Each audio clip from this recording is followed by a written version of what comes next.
Welcome to Deva me talk. பிரம்மாவோட சாபத்தையே நீக்கின ஒரு கோவில். காசி கேள்விப்பட்டிருக்கோம், திருக்காசி கேள்விப்பட்டிருக்குமா? அகத்திய மாமுனிவரால பூஜித்த ஒரு ஸ்தலம். 3 மிகப்பெரிய சக்தி வாய்ந்த சிவாலயங்களை தாங்க இந்த வீடியோவில் பார்க்க போகிறோம். முதலாவதாக பார்த்தீங்கன்னா வில்லியனூர் பகுதியில் இருக்க திருக்காமேஸ்வரர் ஆலயத்தை தாங்க பார்க்க போகிறோம். ரெண்டாவதா திருக்காசி, அதாவது திருக்காஞ்சி என்று அழைக்கப்படும் காசி விஸ்வநாதர் ஆலயத்தை பற்றி பார்க்க போகிறோங்க. மூன்றாவதாக பார்த்தீங்கன்னா கங்கா வராக நதீஸ்வரர் ஆலயம். இந்த 3 பெரிய கோவிலையும் நம்ம பார்க்க போகிறோம். சக்தி வாய்ந்த இந்த கோவிலோட வரலாற்று சிறப்புகளையும் இந்த வீடியோவில் பார்க்க போகிறோம்.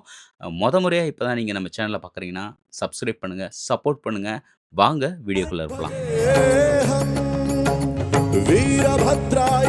முதல்ல நம்ம பார்க்க போகிற திருக்காமேஸ்வர் கோயிலை பற்றி நம்ம தெரிஞ்சுக்கலாம். வாங்க. திருக்காமேஸ்வர் கோவில் அல்லது வில்லியனூர் பெரிய கோவில் அப்படின்னு அழைக்கப்படுதுங்க. யூனியன் பிரதேசமான வில்லியனூரில் அமைஞ்சிருக்கு திருக்காமேஸ்வர் கோவில். இந்த கோவில் வளாகம் பார்த்தீங்கன்னா கிட்டத்தட்ட 2 ஏக்கர் பரப்பளவு கொண்டிருக்குங்க. இதோட அனைத்து கோபுரங்களும் பார்த்தீங்கன்னா சிறப்பாக வடிவமைக்கப்பட்டிருக்கும். ரொம்ப பிரம்மாண்டமாகவும் ஆழ்ந்த சிற்பங்கள், கலைநயத்தோடு கூடிய சிற்பங்கள் இந்த கோவிலில் கோபுரத்தில் பார்க்கலாம். இந்த கோவிலில் ஏராளமான சன்னதிகள் இருக்குங்க. இதில் பார்த்தீங்கன்னா திருக்காமேஸ்வரர், அவரது துணைவியார் கோகிலாம்பலம்மன் மற்றும் திருமால் ஆகியோரின் சன்னதிகள் இங்கே ரொம்ப முக்கியமானவையாக பார்க்கப்படுதுங்க. இந்த கோவிலில் தினசரி 6 கால பூஜைகள் தவறாமல் நடைபெறுதுங்க. தமிழ் மாதமான வைகாசி, அதாவது மேலேருந்து ஜூன் முக்கிய திருவிழாவான தேரோட்டம் இங்கே நடைபெறும். இக்கோவில் வளாகம் சோழர்களால் கட்டப்பட்டதாக நம்பப்படுதுங்க. இந்த கோவில் புதுச்சேரி அரசாங்கத்தால் பராமரிக்கப்பட்டு நிர்வகிக்கப்பட்டு வருதுங்க. கோவிலோட தல வரலாறு பார்க்கலாம் வாங்க. முன்னொரு காலத்தில் பிரம்மனுக்கும் விஷ்ணுவுக்கும் தங்களில் யார் ரொம்ப பெரியவங்கன்ற போட்டி ஏற்பட்டுச்சு. இதனால் 2 பேரும் சிவனிடம் போயிட்டு முறையிடுறாங்க. சிவன் தனது அடியையும் முடியையும் யார் முதல்ல தரிசிக்கிறார்களோ அவரே பெரியவர் என்று கூறுகிறார். இதில் பிரம்மன் செய்த தவறால் அவருக்கு சாபம் ஏற்பட்டது. வருத்தப்பட்ட பிரம்மன் சிவனிடம் தனது பாவத்தை போக்கும்படி வேண்டுறாருங்க. சிவன் என்ன பண்ணுறாரு, இதுக்கு ஒரு பரிகாரம் சொல்கிறார். அதாவது தொண்டை நாட்டில் முத்தாறு நதிக்கரையில் வில்வவனம் படைத்து சிவ பூஜை செய்தால் சாபம் நீங்கும் என கூறி மறைஞ்சிறாரு. பிரம்மனோ சிவன் கூறியபடி பிரம்ம தீர்த்தம் உண்டாக்கி இத்தலத்தில் சிவபூஜை செய்து சாபத்திலிருந்து விடுபட்டார்னு கூறப்படுதுங்க. கோவில் கட்டமைப்பு பார்த்திங்கன்னா 12ஆம் நூற்றாண்டில் கட்டப்பட்டதாக நம்பப்படுதுங்க. அதுக்கப்புறம் பார்த்திங்கன்னா கொஞ்சம் கொஞ்சமாக இடைக்கால சோழர்கள் மற்றும் விஜயநகர பேரரசால் கட்டப்பட்டதுங்க. அதே நேரம் பார்த்திங்கன்னா இப்போ இருக்க இந்த கோவிலோட அமைப்பு இருக்கு இல்லைங்களா, இது 16ஆம் நூற்றாண்டில் கட்டப்பட்டதாக நம்பப்படுதுங்க. நாராயண சம்புவராயர் இவர் 1339லேருந்து 63 வரைக்கும் வாழ்ந்திருக்கார். சுமார் 850 ஏக்கர் நிலத்தை இலவசமாக நன்கொடையாக கொடுத்துருக்காரு. இது கல்வெட்டில் குறிப்பிடப்படுது. இந்த கோயிலோட கட்டிடக்கலை பற்றி பார்க்கலாம் வாங்க. இந்த கோயில் பார்த்திங்கன்னா ரொம்ப முக்கியமான ஒரு வீதியில் தான் அமைஞ்சிருக்கு. அதாவது புதுச்சேரி விழுப்புரம் போகிற பிரதான சாலையில் தாங்க இந்த திருக்காமேஸ்வர் கோயில் அமைஞ்சிருக்கு. இந்த கோவிலில் தெற்கே ஒரு கோபுரம் இருக்குது. மற்ற அனைத்து கோபுரங்களும் சிறப்பாக கிரைனைட் கற்களால் கட்டப்பட்டிருக்குங்க. கிழக்கு நோக்கி உள்ள சன்னதியில் திருக்காமேஸ்வரோட உருவத்தை லிங்க வடிவத்தில் தரிசிக்கலாம். தெற்கு நோக்கி அமைஞ்சிருக்க கோகிலாம்பாள் அம்மனின் சன்னதி முதல் பிரகாரத்தில் அமைஞ்சிருக்குங்க. தென்னிந்தியாவின் பிற சிவன் கோவில்களைப் போலவே விநாயகர், முருகன், நவகிரகம், சண்டகேஸ்வரர் மற்றும் துர்கா சன்னதிகளும் பிரகாரத்தின் சுற்றுவட்டாரத்தில் அமைஞ்சிருக்கு. 2வது பிரகாரத்தை பார்த்திங்கன்னா அழகான கோவிலோட குளமும் தோட்டமும் அமைஞ்சிருக்கு. கோவிலில் முக்கியமான திருவிழாக்கள்லாம் என்னென்னு பார்க்கலாம். இந்த கோவிலில் தினசரி பூஜை செய்யப்படுது. இதில் பார்த்திங்கன்னா காலையில் 8 மணிக்கு காலசாந்தி பூஜை, 12 மணிக்கு உச்சிகால பூஜை, மாலை 6 மணிக்கு காலசந்தி பூஜை. ஒவ்வொரு சடங்குலையும் பார்த்திங்கன்னா 4 படிகள் இருக்குங்க. அபிஷேகம், அலங்காரம், நெய்வேத்தியம் மற்றும் தீபாரணம் கட்டப்படுது. மற்ற சிவன் கோயில்கள் போல கோவிலில் எண்ணெயால் அபிஷேகம் செய்யப்படுவதில்லைங்க. அனைத்து வாரங்களிலும் சோமவாரம், வெள்ளிக்கிழமை பூஜையும், பிரதோஷம், அமாவாசை, கிருத்திகை, பௌர்ணமி மற்றும் சதுர்த்தி பூஜைகளும் இங்கே ரொம்ப சிறப்பானவைங்க. தமிழ் மாதமான ஆடியில், அதாவது ஜூலைலேருந்து ஆகஸ்ட்டு பிரம்மோத்சவம் கொண்டாடப்படுதுங்க. முக்கியமான நிகழ்வாகும். சரிங்க, இந்த கோயிலை பற்றி முடிஞ்ச வரைக்கும் அழகாக நம்ம சொல்லியாச்சு. அடுத்ததாக நம்ம பார்க்க போகிறது பார்த்திங்கன்னா காசி விஸ்வநாதர் கோவிலுங்க. திருக்காஞ்சி வில்லியனூர் இருக்குது. சரி வாங்க திருக்காஞ்சிக்கு போகலாமா. காசி விஸ்வநாதர் கோவில் காசி விஸ்வநாதர் கோயில் எங்கே இருக்குது, நீங்கள் எப்படி வரணும்னு பார்த்தீங்கன்னா, புதுச்சேரி வந்தாலே போதுங்க. புதுச்சேரியிலேருந்து அதுக்கப்புறம் வில்லியனூருக்கு பஸ்லாம் இருக்குது. நீங்கள் வில்லியனூருக்கு வந்துட்ட பிறகு பக்கத்தில் கிராமம் தான். இங்கேருந்து நீங்கள் வந்து நேரடியாகவும் பஸ் இருக்குது. வில்லியனூர்லேருந்து நேரடியாக திருக்காஞ்சிக்கும் பஸ் இருக்குது. அப்படி இல்லைனா கூட ஷேர் ஆட்டோ அந்த மாதிரி அதன் மூலயமா கூட நீங்கள் வந்துடலாம்.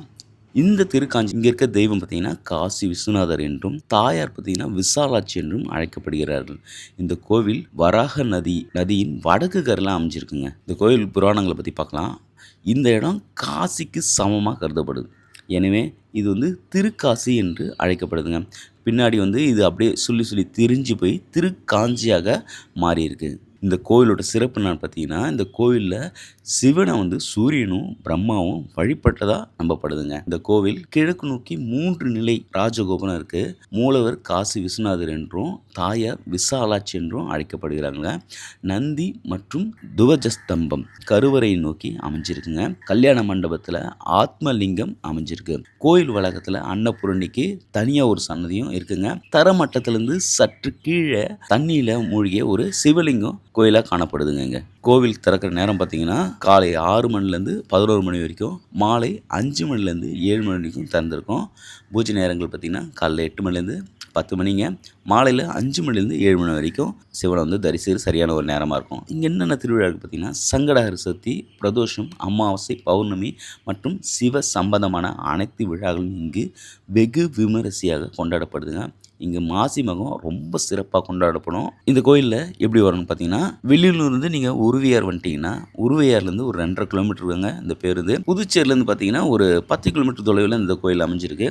புதுச்சேரி ரயில் நிலையத்தில் நீங்கள் வந்து இறங்கிட்டா கூட அங்கேருந்து கூட நீங்கள் ஒரு ஆட்டோ பிடிச்சிட்டு கூட வந்துடலாங்க.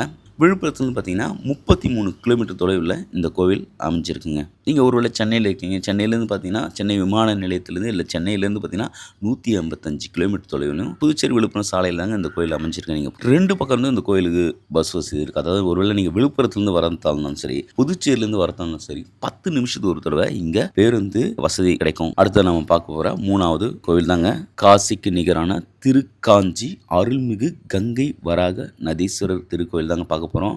மனிதர்களோட பிறவி பிணியை போக்கி பேரின்ப வாழ்க்கையை அருளவுமே திருக்காஞ்சி எனும் தலத்தில் அருள்மிகு கங்கை வராக நதீஸ்வரர் என்னும் திருப்பெயருடன் சோடச லிங்க வடிவத்தில் அருள் புரிகிறார் சிவனாருங்க. சங்கரனுக்கு ஆபரணம் போன்றவள் என்ற பொருளில் சங்கரா பரணி என்று பெயர் கொண்டு செஞ்சி என்னும் இடத்தில் தோன்றி விழுப்புரம் மாவட்டம் வழியா தவழ்ந்தோடி புதுச்சேரிக்கு அருகில் கடல்ல சங்கமிக்கும் ஆறு தாங்க சங்கராபரணி ஆறு. இதை வந்து செஞ்சி ஆறு, கிளிஞ்சலாறு, வராக நதி என்று பல பேர்ல அழைக்கப்படுதுங்க. சங்கராபரணி ஆற்றின் கரையில் எண்ணற்ற புராதனமான திருத்தலங்கள் அமைஞ்சிருக்குங்க. அவற்றில் ஒன்றுதான் திருக்காஞ்சி அருள்மிகு கங்கை வராக நதீஸ்வரர் திருக்கோயில்.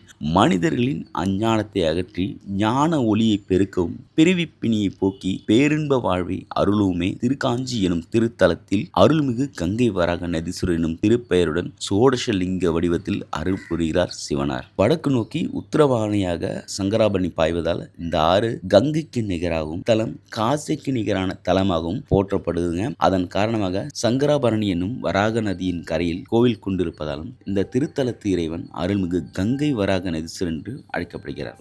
வடக்கு நோக்கி உத்தரவாகினியாக சங்கராபரணி பாய்வதால இந்த ஆறு கங்கைக்கு நிகராகவும் இந்த தலம் காசிக்கு நிகரான தலமாகவும் போற்றப்படுதுங்க.